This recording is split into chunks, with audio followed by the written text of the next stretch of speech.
ശരിക്കും ഞാൻ ആഗ്രഹിച്ചത് അഭിനേതാവാനാണ്. പക്ഷേ ഇപ്പൊ റഷീദാണ് എൻ്റെ അടുത്ത് പറയണേ, നിങ്ങൾ അത്യാവശ്യം എഴുതുകയാണെങ്കിലേ ശ്രീനിവാസനൊക്കെ അങ്ങനെ വന്നതാണ്. കാരണം ശ്രീനിവാസൻ അഭിനയിക്കാൻ വേണ്ടി വന്നത്, പക്ഷെ അഭിനയിക്കാനുള്ള വേഷങ്ങൾ കിട്ടാതെ ഇപ്പോൾ തിരക്കഥയിൽ സഹായിച്ചു കഴിഞ്ഞാൽ ഒരു വേഷം വരുമ്പോൾ അത് ചെയ്യാം എന്ന് പറഞ്ഞിട്ട് ഞാൻ ആലോചിച്ചപ്പോൾ അത് ചെയ്യണം. ഇപ്പൊ പലരും ദിലീപ് അസിസ്റ്റന്റ് ഡയറക്ടർ ആയിരുന്നു എന്ന് പറഞ്ഞിട്ട് പലരും ഇപ്പൊ അസിസ്റ്റന്റ് ഡയറക്ടർ ആവാൻ വേണ്ടി നടക്കുന്നുണ്ട്. എന്താണെന്ന് വെച്ചാൽ അങ്ങനെ ആ വഴി അഭിനയത്തിലോട്ട് വരാം എന്ന് വിചാരിച്ചു മിമിക്രി പഠിക്കാൻ പോയി. അപ്പൊ എന്ന് പറഞ്ഞ പോലെ ഞാനും എൻ്റെ അടുത്ത് റഷീദ് പറഞ്ഞ് ഒരു ഇങ്ങനെ വേറൊരു കഥയിൽ ഈ അനിൽ ബാബുവിന്റെ ആ സിനിമയ്ക്ക് വേണ്ടിയിട്ട് ഒന്ന് ഓൺലൈനിലൊക്കെ ഒന്ന് സഹായിച്ച് ഒന്ന് ഇതൊക്കെ ചെയ്ത് കഴിഞ്ഞാൽ അനന്തവൃത്താന്തം നമുക്കതിൽ അഭിനയിക്കാം എന്ന് പറഞ്ഞു. അങ്ങനെ ഇതിലേക്ക് വന്നതാണ്.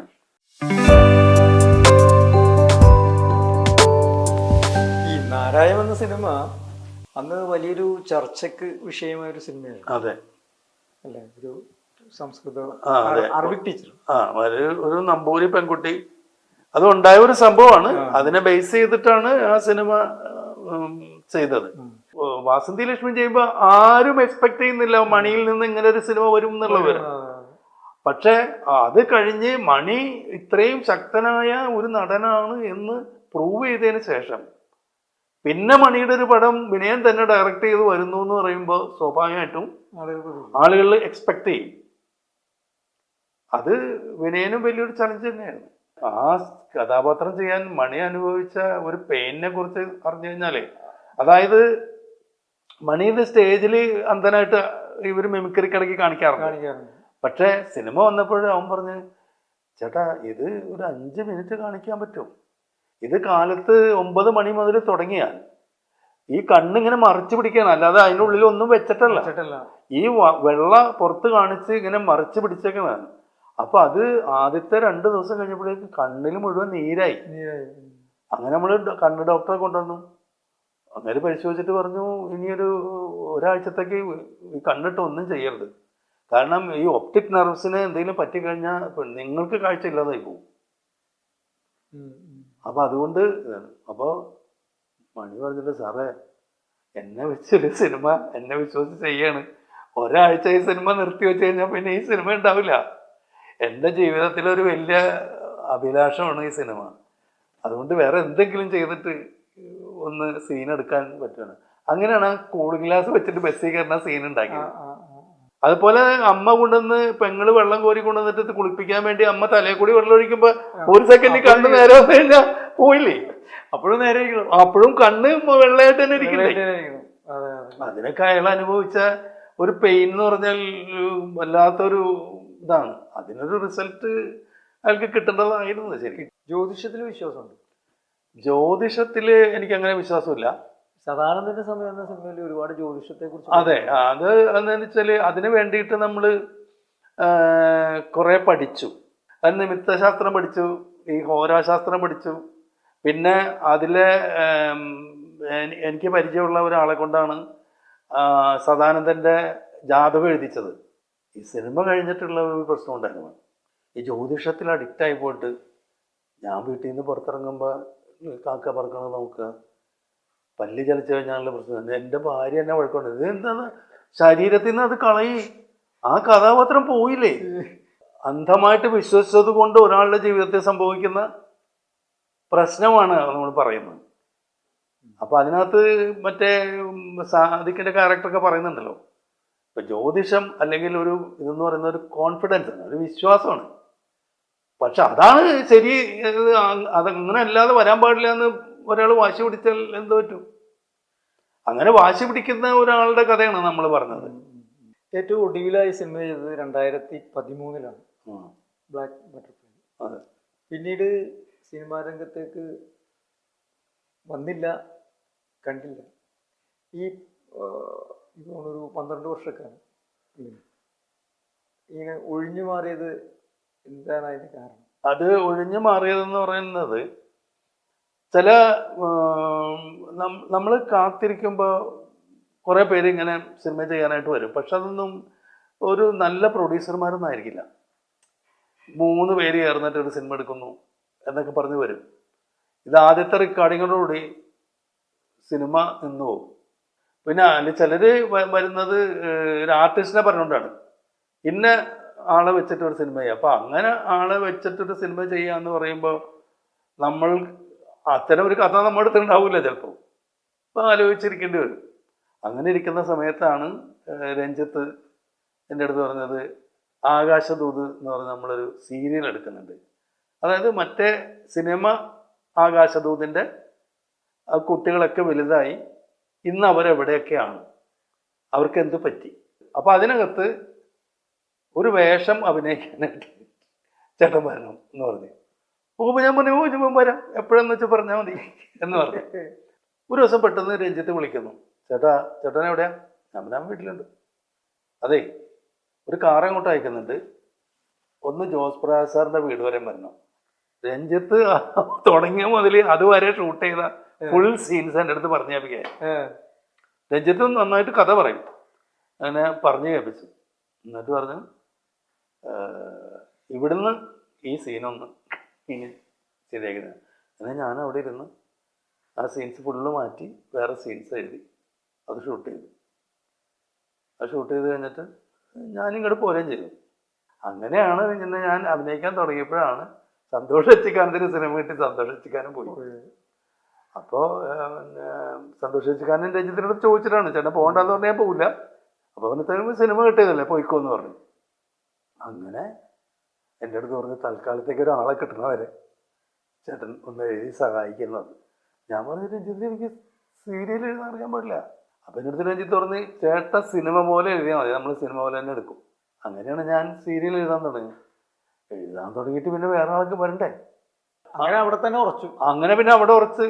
അപ്പൊ ഞാനത് പിന്നെ എഴുതാൻ കാരണം എന്ന് വെച്ച് കഴിഞ്ഞാൽ, ഞാൻ ഇടയ്ക്ക് സുഖമില്ലാതെ, എനിക്ക് കാരണം ഷുഗർ ഉള്ളതുകൊണ്ട് കാലിൽ ഇത്രയൊന്നും, കാരണം 5:30 മണി വെളുപ്പിനെ എഴുതാൻ തുടങ്ങിയാൽ രാത്രി 9:10 മണി വരെ എഴുതണം. അപ്പോഴേക്കും കാലിൽ നീര് വീഴും. അപ്പൊ ഞാൻ രഞ്ജിത്തിനോട് പറഞ്ഞ്, രഞ്ജിത്ത് എനിക്ക് ബുദ്ധിമുട്ടാണ്, അപ്പൊ അതുകൊണ്ട് ഞാൻ നിർത്തുകയാണ്, വേറെ ആരെങ്കിലും കൊണ്ട് എഴുതിക്കുന്നു. ഞാൻ ഇവിടെ നിന്നാണ് 3.5 കൊല്ലം 4 കൊല്ലം കഴിഞ്ഞപ്പോൾ ഞാൻ അവിടെ നിന്ന് പോന്നു. എന്നിട്ട് പിന്നെ ഞാൻ വീട്ടിലിരുന്ന് എഴുതാൻ, കൃത്യ സമയത്ത് മരുന്നില്ലാതെ, മരുന്ന് കഴിക്കാതെ, ഇഞ്ചക്ഷൻ എടുക്കാതെ ഒക്കെ. ഇവിടെ ആകുമ്പോൾ അതൊക്കെ ഓർമ്മിപ്പിക്കാനായിട്ട് എൻ്റെ സഹധർമ്മിണി ഉണ്ടല്ലോ. അങ്ങനെ ഇവിടെ വന്നിരുന്ന് ആണ് എഴുതി അയച്ചുകൊണ്ടിരുന്നത്. അപ്പോൾ ഒരു ദിവസം പെട്ടെന്ന് നിർത്തുന്ന പറഞ്ഞപ്പോൾ രഞ്ജിത്ത് പറഞ്ഞു, എന്നാൽ അടുത്ത മാസത്തോടുകൂടി നിർത്താം, വേറെ ആളെൻ്റെ സീരിയൽ എഴുതണ്ടെന്ന് പറഞ്ഞു. അങ്ങനെ കുറച്ച് കഴിഞ്ഞപ്പോഴേക്കും ആദ്യത്തെ വിളിച്ച്, അപ്പോൾ പറഞ്ഞു 2 ദിവസമൊക്കെ ചേട്ടൻപണി റെസ്റ്റ് എടുത്തിട്ട് ആ 2 ദിവസം ഞാൻ എങ്ങനെയെങ്കിലും സീൻസ് എഴുതി ഷൂട്ട് ചെയ്തോളാം. ഇടയ്ക്ക് പുള്ളി 2 ദിവസമൊക്കെ പുള്ളി എന്നെ സീൻ എഴുതി എടുക്കും, ബാക്കി ഞാൻ അത് 3-ാം ദിവസം പോലും ഞാൻ എഴുതി അയക്കും. അങ്ങനെ ആയിരുന്നു. അങ്ങനെ ഒരു ദിവസം 700 എപ്പിസോഡ് ആയപ്പോഴത്തേക്കും പുള്ളി തലേദിവസം 10 മണി വരെ സംസാരിച്ച ആളാണ്. പിറ്റേ ദിവസം എൻ്റെ മകൻ ഇളയവൻ കൊണ്ടുവന്ന് കാണെങ്കിൽ ആദ്യത്തിന് ആദരാഞ്ജലികൾ എന്ന് പറഞ്ഞ് ഫേസ്ബുക്കിൽ വന്നേക്കും. മരിച്ചു കഴിഞ്ഞപ്പോൾ രഞ്ജിത്ത് ചോദിച്ച്, എന്ത് വേണം? ചേട്ടൻ പറയുന്നു, ഇനി കണ്ടിന്യൂ ആണോ? അപ്പോൾ ഭയങ്കര റേറ്റിംഗിൽ നിൽക്കണം, സീരിയല് ഭയങ്കര റേറ്റിംഗിൽ നിൽക്കണം. ഇത് നിർത്താനായിട്ട് എന്ത് ചെയ്താൽ ഏഷ്യാനെറ്റ് സമ്മതിക്കില്ല. കാരണം ഇത്രയും ഫസ്റ്റ് പ്ലേസിൽ നിൽക്കണ ഒരു റേറ്റിംഗിൽ നിൽക്കണ ഒരു സീരിയല്, TRP നിൽക്കണ സീരിയല് നിർത്താന്ന് പറഞ്ഞാൽ എങ്ങനെ ശരിയാവണമെന്ന് പറഞ്ഞിട്ട് അവർ സമ്മതിക്കില്ല. അപ്പം ഞാൻ എന്നോട് ചോദിച്ചാൽ എന്ത് ചെയ്യണം ചേട്ടാന്ന്. ഞാൻ പറഞ്ഞ് 1000 എപ്പിസോഡ് വരെ എഴുതിത്താ ചേട്ടാന്നാണ് ആദ്യത്തിൽ എന്നോട് പറഞ്ഞത്.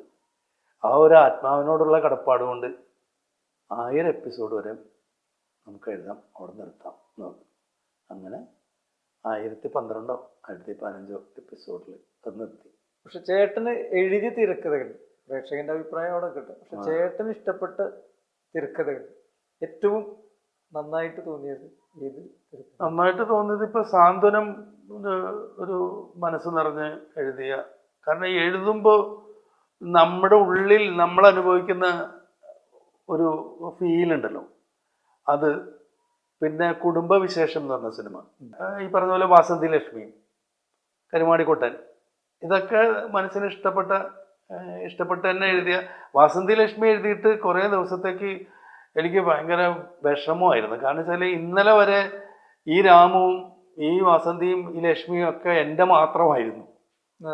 ഇത് എഴുതി നമ്മൾ കൊടുത്തു കഴിഞ്ഞ് അത് ഷൂട്ട് ചെയ്ത് കഴിഞ്ഞ് പിന്നെ നമ്മുടെ അല്ല, പിന്നെ അതിന് അവകാശികൾ ഒരുപാട് പേരുണ്ടാവും. അവരേറ്റെടുക്കുകയാണ് അവരുടെ സിനിമയായിട്ട്. കാരണം ഞാൻ റൂമിൽ എഴുതിക്കൊണ്ടിരുന്ന എങ്ങനെയാണെന്ന് വെച്ചാൽ ബാത്റൂമിലൊക്കെ ഞാൻ കണ്ണടച്ചാണ് പോയിരുന്നത്. ഒരു ബ്ലൈൻഡ് ഒരു ഇത് ഇങ്ങനെ ആയിരിക്കും എന്നുള്ളത് അറിയാൻ വേണ്ടി. ഈ തിരക്കഥകളിൽ ആരുടെയെങ്കിലും സ്വാധീനം ഉണ്ടായോ ശരിക്കും? തിരക്കഥകളിൽ സ്വാധീനം എന്ന് പറഞ്ഞാല് സ്വാധീനമല്ല, പഠനം ഉണ്ടായിട്ടുണ്ട്. പല സംവിധായകരുടെ കൂടെ വർക്ക് ചെയ്തല്ലോ. അത്രയും അതിൽ ഏറ്റവും കംഫർട്ടബിൾ ആയി തോന്നിയത് ആരോട് വർക്ക് ചെയ്തു? കംഫർട്ടബിൾ ആയി എന്ന് പറഞ്ഞാല് ഇപ്പൊ സിബി മലയിലൂടെ വർക്ക് ചെയ്തത് ഞാൻ വളരെ കംഫർട്ടബിൾ ആയിരുന്നു. ആ ചിത്രത്തിന് ശേഷം പല പ്രാവശ്യം അദ്ദേഹം വിളിച്ചിട്ടുണ്ട് തന്നെ ചിത്രങ്ങൾ എഴുതാൻ വേണ്ടിയിട്ട്. പക്ഷെ അപ്പോഴൊക്കെ ഞാൻ ഏതെങ്കിലും ഒരു സിനിമയുടെ എഴുത്തിലായിരിക്കും. അപ്പൊ തിരക്കിലാണല്ലേ, നമുക്ക് പിന്നെ കൂടാം എന്ന് പറയും. അങ്ങനെ നീണ്ടു പോയതാണ്. പിന്നെ വളരെ ഈസി ആയിട്ട് തോന്നിയ സത്യനന്ദിക്കാടിൻ്റെ കൂടെ വർക്ക് ചെയ്യുമ്പോഴാണ്. കാരണം ഒരു ടെൻഷനും പുള്ളി പുറത്ത് കാണിക്കില്ല സത്യനന്ദിക്കാട്. പിന്നെ സത്യനന്ദിക്കാടിന് കള്ള സീൻ എഴുതണത് ഇഷ്ടമല്ല. എപ്പോഴും ഉണ്ടാക്കിയ സീൻ ഉണ്ടല്ലോ, അപ്പൊ പുള്ളി പറയാ സീൻ കുറച്ച് ഉണ്ടാക്കലായിപ്പോയി, ഇത് കള്ള സീൻ വേണ്ട. പിന്നെ അതുപോലെ രാത്രി സീൻ അധികം വേണ്ട. എന്താന്ന് വെച്ചാൽ പുള്ളിക്കൊരു 9 മണിയാകുമ്പോൾ ഉറക്കം വരും.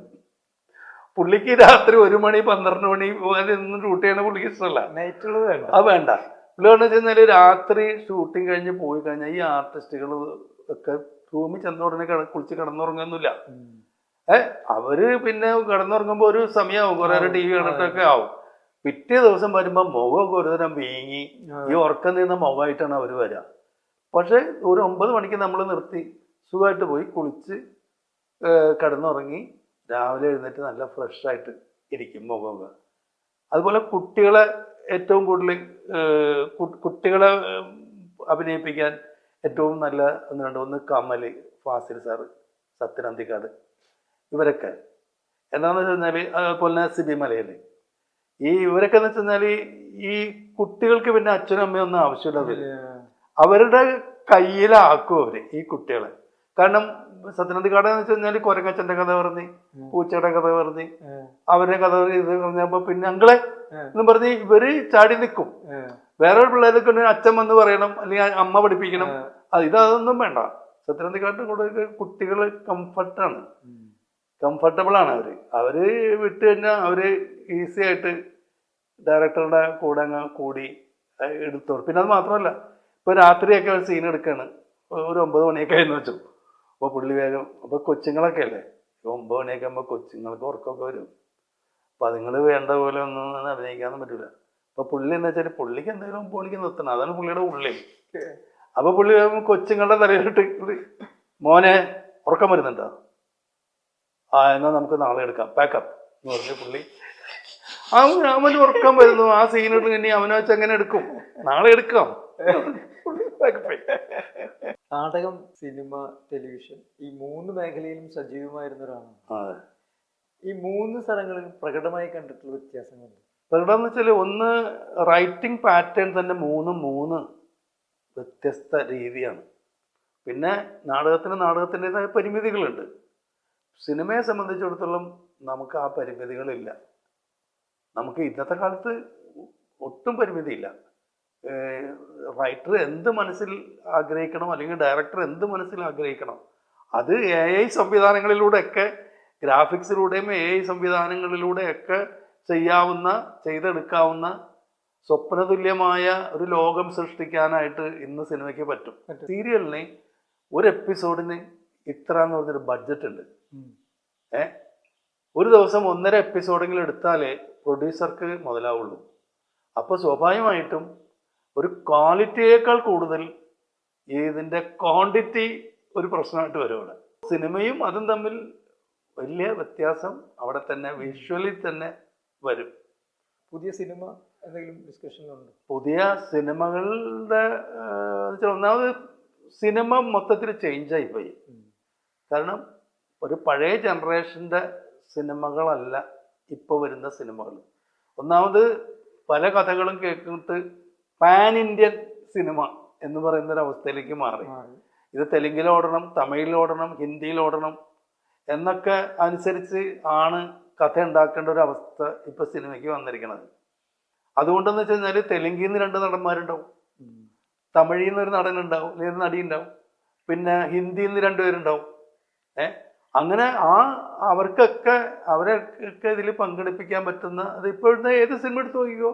തമിഴ് സിനിമ എടുക്കുകയാണെങ്കിൽ നമ്മുടെ മലയാള നടന്മാർ കുറച്ച് പേരുണ്ടാവും. എന്താണെന്ന് വെച്ചാൽ ഇത് മലയാളത്തിൽ മാർക്കറ്റുള്ള ഒരു 3 പേര് അതിനകത്തുണ്ടെങ്കിൽ ഇവിടെ ഓടിക്കാം. ഹിന്ദിയിലുള്ള 2 പേരുണ്ടെങ്കിൽ അവിടെ ഓടും. തെലുങ്കിലുള്ള 2 പേരുണ്ടെങ്കിൽ അവിടെ ഓടും. അപ്പോൾ ഇതൊരു pan Indian cinema, pan Indian കഥ ഉണ്ടാക്കേണ്ട ഒരു അവസ്ഥയിലോട്ടാണ് പുതിയ ഒരു ജനറേഷൻ വന്നിരിക്കുന്നത്. ഇപ്പോ ഗായകനാണ്, കാതികനാണ്, തിരക്കഥാകൃത്താണ്, ഇങ്ങനെ വിവിധ മേഖലകളിലൂടെ സഞ്ചരിച്ചുകൊണ്ടിരിക്കുന്നത്. ശരിക്കും ഞാൻ ആഗ്രഹിച്ചത് അഭിനേതാവാനാണ്. പക്ഷേ ഇപ്പൊ റഷീദാണ് എൻ്റെ അടുത്ത് പറയണേ, നിങ്ങൾ അത്യാവശ്യം എഴുതുകയാണെങ്കിലേ ശ്രീനിവാസനൊക്കെ അങ്ങനെ വന്നതാണ്. കാരണം ശ്രീനിവാസൻ അഭിനയിക്കാൻ വേണ്ടി വന്നത്, പക്ഷെ അഭിനയിക്കാനുള്ള വേഷങ്ങൾ കിട്ടാതെ ഇപ്പോൾ തിരക്കഥയിൽ സഹായിച്ചു കഴിഞ്ഞാൽ ഒരു വേഷം വരുമ്പോൾ അത് ചെയ്യാം എന്ന് പറഞ്ഞിട്ട് ഞാൻ ആലോചിച്ചപ്പോൾ അത് ചെയ്യണം. ഇപ്പൊ പലരും ദിലീപ് അസിസ്റ്റന്റ് ആയിരുന്നു, അസിസ്റ്റന്റ് ഡയറക്ടർ ആയിരുന്നു എന്ന് പറഞ്ഞിട്ട് പലരും ഇപ്പൊ അസിസ്റ്റന്റ് ഡയറക്ടർ ആവാൻ വേണ്ടി നടക്കുന്നുണ്ട്. എന്താണെന്ന് വെച്ചാൽ അങ്ങനെ ആ വഴി അഭിനയത്തിലോട്ട് വരാം എന്ന് വിചാരിച്ചു. മിമിക്രി പഠിക്കാൻ പോയി. അപ്പൊ എന്ന് പറഞ്ഞ പോലെ ഞാനും എൻ്റെ അടുത്ത് റഷീദ് പറഞ്ഞ് ഒരു ഇങ്ങനെ വേറൊരു കഥയിൽ ഈ അനിൽ ബാബുവിന്റെ ആ സിനിമയ്ക്ക് വേണ്ടിയിട്ട് ഒന്ന് ഓൺലൈനിലൊക്കെ ഒന്ന് സഹായിച്ച് ഒന്ന് ഇതൊക്കെ ചെയ്ത് കഴിഞ്ഞാൽ അനന്തവൃത്താന്തം നമുക്കതിൽ അഭിനയിക്കാം എന്ന് പറഞ്ഞു. അങ്ങനെ ഇതിലേക്ക് വന്നതാണ്. പിന്നെ അത് കഴിഞ്ഞിട്ട് നമ്മൾ എഴുതാൻ ഈ പറഞ്ഞൊരു രഞ്ജിത്തിൻ്റെ അടുത്ത് ഇതേപോലെ അവിടെ ഷോട്ട് എടുത്തുകൊണ്ടിരിക്കുന്ന സമയത്ത് നമ്മുടെ അടുത്ത് റെസ്റ്റ് ടൈമിലൊക്കെ നമ്മളിങ്ങനെ കഥ പറയും. അങ്ങനെയാണ് രഞ്ജിത്ത് ഈ ചേട്ടൻ നമുക്ക് പടം ചെയ്യാന്നുള്ള അവസ്ഥയിലോട്ട് വന്നത്. സംവിധാനം ചെയ്യാനായിട്ട് ആരും സമീപിച്ചില്ല. സംവിധാനം ചെയ്യാനായിട്ട് പല അവസരങ്ങൾ വന്നിരുന്നു. പക്ഷെ അത്രയും വലിയ റിസ്ക് എടുക്കാൻ എനിക്ക് ബുദ്ധിമുട്ടാണ്. എന്നോട് ആദ്യം സംവിധാനം ചെയ്യാൻ പറഞ്ഞത് സിദ്ദിഖ് ലാൽ തന്നെയാണ്. കാരണം ഞാൻ സിദ്ദിഖ് ലാലിന്റെ കഥയ്ക്ക് മക്കൾ മഹാത്മ എന്ന് പറഞ്ഞ സ്ക്രിപ്റ്റ് എഴുതിയിട്ടുണ്ട്. അപ്പൊ അന്ന് സ്വർഗേത്രയാണല്ല. അപ്പൊ ഒരു ദിവസം എന്നോട് വിളിച്ചിട്ട് പറഞ്ഞ് സ്വർഗേത്രയ്ക്ക് വർഷത്തിൽ 2 സിനിമയാണ്, ഒന്ന് ഫാസില എന്ന സിനിമ, ഒന്ന് സിദ്ദിഖ് ലാൽ എന്ന സിനിമ. അപ്പൊ അവര് ഒരു സജഷൻ വെച്ച്, അതായത് എല്ലാ വർഷവും ഒരാൾക്ക്, ഒരു പുതിയ ആൾക്ക് ഒരു സിനിമ ഡയറക്റ്റ് ചെയ്യാനുള്ള ചാൻസ് കൊടുക്കുക. പിന്നില്ല, അതിനെ രക്ഷപ്പെടണം ഇത് അങ്ങനെ. അപ്പൊ അങ്ങനെ ചെയ്യണം. അപ്പൊ ആദ്യം സെലക്ട് ചെയ്തിരിക്കുന്നത് പള്ളനെയാണ്. പള്ളൻ തന്നെ സ്ക്രിപ്റ്റ് എഴുതിയിട്ട് ഡയറക്റ്റ് ചെയ്യുക, വേണമെങ്കിൽ ഞങ്ങൾ കൂടെ ഇരിക്കാം എന്നൊക്കെ പറഞ്ഞു. അപ്പോൾ ഞാനൊന്ന് ആദ്യം അപ്പോൾ 2-3 സിനിമയുടെ അഡ്വാൻസ് വാങ്ങിച്ചിട്ടുണ്ട് എഴുതാനായിട്ട്. ഞാൻ വീട്ടിൽ വന്ന് ഭാര്യയോട് ചോദിച്ചു എന്ത് വേണം. അതായത് ഈ ഡയറക്റ്റ് ചെയ്ത് കഴിഞ്ഞാൽ പിന്നെ കുഴപ്പമില്ല, പിന്നെ ചിലപ്പോൾ എഴുതാൻ ചിലപ്പോൾ ആരും വിളിക്കൂല. കാരണം ഇയാളും കൂടെ സഹായിച്ചിട്ടാണ് അയാൾ ആ പടം ഡയറക്റ്റ് ചെയ്യുന്നതൊക്കെ പുതിയ ആൾക്കാരും വിളിക്കും. അപ്പം ഞാൻ ഭാര്യ എടുത്ത് വെച്ചാൽ ഇങ്ങനെ ഒരു ഓഫറുണ്ട്, എന്താ വേണ്ടതെന്ന് വെച്ചു. സ്വർഗേത്ര ഡിസ്ട്രിബ്യൂഷൻ, പ്രൊഡ്യൂസർ വേറെ ആരെങ്കിലും ആയിരിക്കും, അത് ഔസേപ്പച്ചനോ അങ്ങനെ ആരെങ്കിലും എന്ന് പറഞ്ഞു. ഞാൻ ഭാര്യയോട് ഭാര്യ പറഞ്ഞ് ദയവായിട്ട് നമുക്കൊരു ജോലി ഇപ്പം തന്നിട്ടുണ്ടല്ലോ, 3 പേരുടെ അടുത്ത് അഡ്വാൻസ് മാറ്റി എഴുതി കൊടുക്കാന്ന് പറഞ്ഞു. അപ്പം അത് ഇപ്പം വേണോ എന്ന് ചോദിച്ചു. അന്ന് വീട് പണി കഴിഞ്ഞിട്ടില്ല. അപ്പം എൻ്റെ അടുത്ത് പറഞ്ഞ് നമ്മുടെ വീടൊക്കെ പണിത് ദിവസത്തെ കയറി കിടക്കാം, സ്വസ്ഥമായിട്ട് പോരേന്ന് ചോദിച്ചു. അപ്പം അങ്ങനെ ഞാൻ പറഞ്ഞു ശരി. ഞാൻ ചെന്ന് സിദ്ദിഖിൻ്റെ അടുത്ത് പറഞ്ഞ് സിദ്ദിഖ് ഇപ്പം ഇങ്ങനെ റിസ്ക് എടുക്കാൻ വയ്യാന്ന് പറഞ്ഞു. സിദ്ദിഖിന് ദേഷ്യം കിട്ടിയിട്ട് സിദ്ദിഖ് പറഞ്ഞു ജീവിതത്തിൽ റിസ്ക് എടുക്കാതെ ഒന്നും രക്ഷപ്പെടൂല്ലോ ആരും. അങ്ങനെ ഞങ്ങൾ ഇത്രയും വലിയ ഓഫർ തന്നിട്ട് നിങ്ങൾ വേണ്ട എന്ന് പറഞ്ഞു. പിന്നെ ആ പ്രോജക്റ്റ് അവർ വേണ്ടെന്ന് വെച്ച്. അങ്ങനെ തുടക്കം തന്നെ ഞാൻ നോ പറഞ്ഞത് കൊണ്ട് അവർ പിന്നെ അതിന് അപ്പോഴത്തേക്ക് അവർ പിന്നെ സ്വർഗേത്രയൊന്നും ഒക്കെ മാറി പ്രശ്നമായി.